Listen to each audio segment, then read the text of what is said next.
সদ্যপ্রয়াত রাজ্য পুলিশ কর্তার রহস্যজনক অস্বাভাবিক মৃত্যুর ঘটনা অত্যন্ত বেদনাদায়ক জানালেন রাজ্য বিরোধী দলনেতা জিতেন্দ্র চৌধুরী।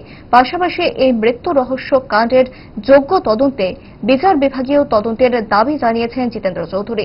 আজ এই দাবি তুলে আগরতলার দলীয় সদরে কি বলেছেন জিতেন্দ্র চৌধুরী, দেখুন। কতগুলো ঘটনা ব্যক্তিগতভাবে তার সাথে আমার দু চারটা ঘটনা কথাবার্তা বলতে হয়েছে, চিঠি দিতে হয়েছে। আমি অনুভব করতে পেরেছি উনি খুবই ব্যথিত, অস্বস্তিকর অবস্থার মধ্যে আছেন। এই ঘটনা তারই রেশ কিনা এই প্রশ্নটা এখন নানাভাবে ঘুরপাক খাচ্ছে।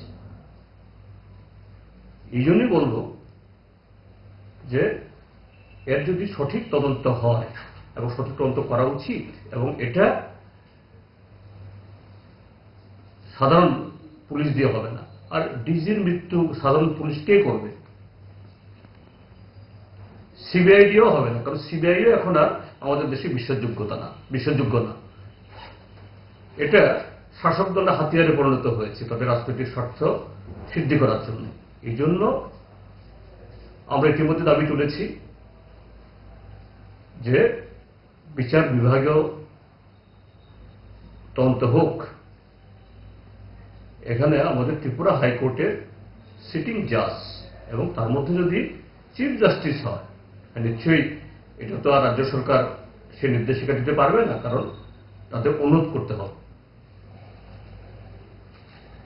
রাজ্য সরকার যদি সৎ হন, তারা যদি মনে করেন এই ক্ষেত্রেতে ধনকর সাহেবের মৃত্যুর আসল সত্য রহস্য উন্মোচিত হোক, এটা বলার হিম্মত যদি তারা রাখে, মন্ত্রিসভা থেকে সিদ্ধান্ত গ্রহণ করে হাইকোর্টকে অনুরোধ জানানো হোক।